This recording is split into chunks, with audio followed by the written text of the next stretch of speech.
curious, observant. Look at the high-density server racks and complex cabling of a modern data center.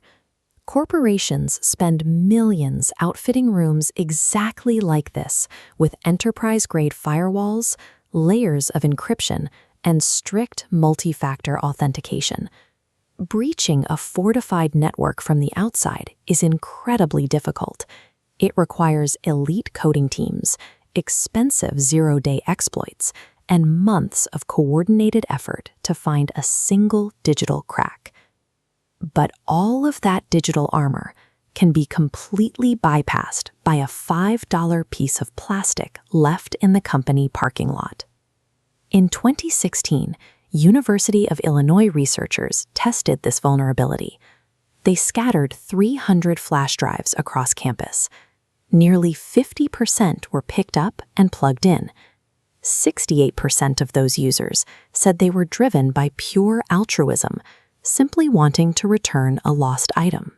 We spend billions of dollars every year developing algorithmic threat detection, yet we spend a fraction of that training the employees who actually operate the machines. The most sophisticated digital security on Earth offers zero protection if human curiosity provides a direct physical bridge right into the network. The most basic version of a drop attack relies on deception. An employee finds a drive, plugs it in, and clicks on a file disguised as a standard payroll PDF. That file is actually an executable. Once opened, it silently installs a backdoor or malware directly onto the local machine. But what if the target is well-trained and never clicks the file? That brings us to a more advanced threat known as Human Interface Device, or HID, spoofing.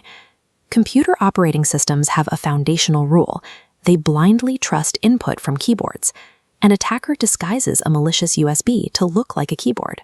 The instant it connects, it types thousands of commands per second, granting access before the user even touches their mouse.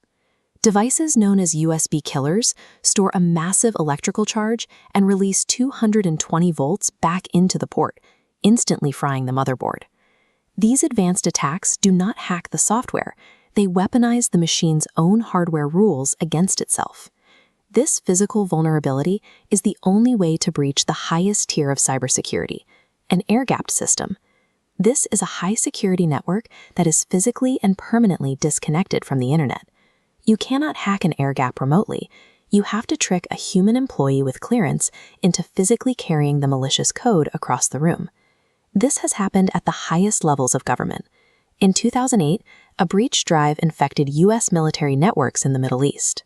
2 years later, the Stuxnet worm infiltrated an Iranian industrial facility, seen here in this high-altitude satellite view. The Stuxnet malware specifically hunted for the offline code controlling these silver cylindrical centrifuges, eventually destroying the physical hardware inside the facility. This is an active, ongoing tactic today. In their late 2024 threat report, Kaspersky detailed a modern nation-state attack targeting government entities in Southeast Asia. Attackers now inject malicious code directly into the access management software of secure USB drives. This offline worm steals classified data from the secure partition, secretly spreading the infection to any clean drives it connects to, operating entirely off the grid.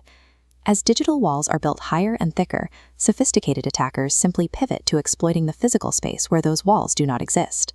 This chart tracks the volume of offline local threats in Southeast Asia in 2024.